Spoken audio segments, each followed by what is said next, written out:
आखिर में कौन है नीट पेपर के लीक होने का जिम्मेदार? क्या भारत सरकार का हाथ इसके पीछे या फिर और कोई गैंग? इसका पूरा सिस्टम खोलेंगे इस वीडियो के माध्यम से। तो सबसे पहले अगर फेसबुक पर हैं तो मेरे फेसबुक चैनल को आप फॉलो जरूर कर लीजिएगा। अगर यूट्यूब पर हैं तो चैनल को सब्सक्राइब जरूर कर लीजिएगा।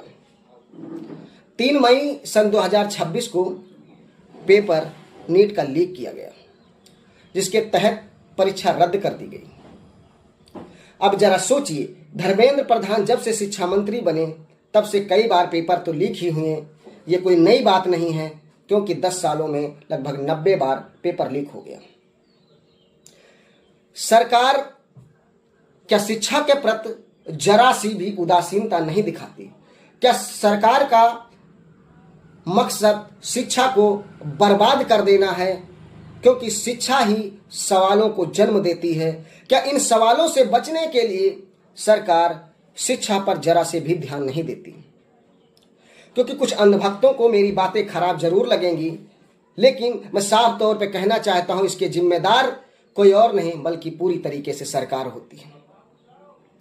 सरकार चाहे तो एक परिंदा भी पर नहीं मार सकता, जैसे मंत्रियों के, नेताओं के सुरक्षा एजेंसियों में परिंदा पर नहीं मार सकता, तो इतने बड़ी परीक्षा में परिंदा पर कैसे मार सकता है?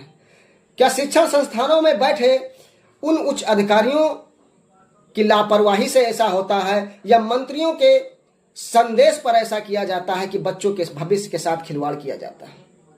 एक बच्ची का वीडियो है, जरा किस तरह रो रही है, जरा इस वीडियो को देखिएगा, फिर मैं बात करूंगा।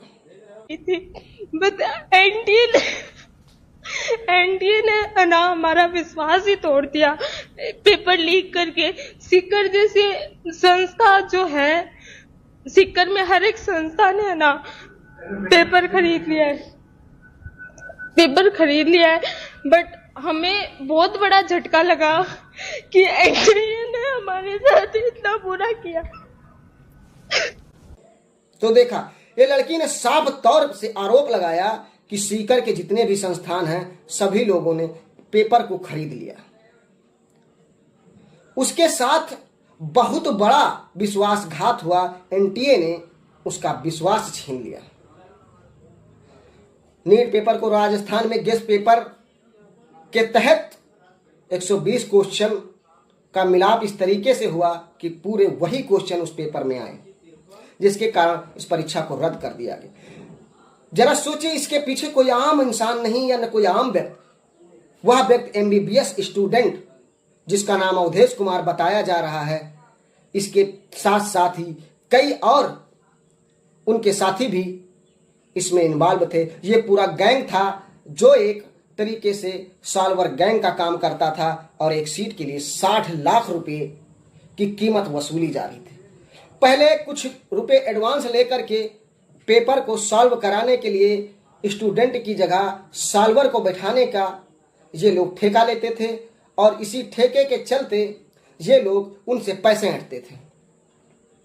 आखिर सरकार अगर इन पर कड़ा एक्शन पहले से ही लेती तो शायद यह पेपर आज ही नहीं, जो कई बार लीक हुआ, शायद नहीं होता।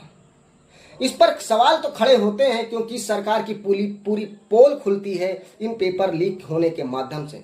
क्योंकि जब हमारे भारत देश की सरहदें ही नहीं सुरक्षित हैं, तब जरा सोचिए भारत देश के अंदर उन परीक्षाओं की ही नहीं, ऐसी कोई भी संस्था सेफ नहीं है जिसमें सेंध लगाई ना जा सके।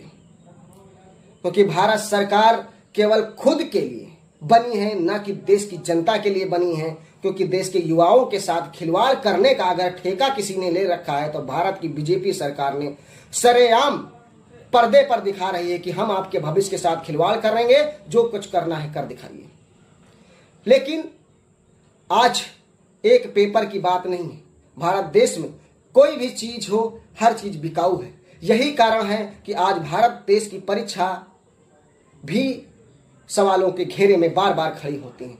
जब भारत की सुरक्षा एजेंसियां, भारत का इलेक्शन कमीशन ही नहीं सेफ है, तो जरा सोचिए भारत देश में ऐसी कौन सी चीज बेची नहीं जा सकती है और न कि खरीदी जा सकती है, ऐसी कोई भी चीज नहीं है।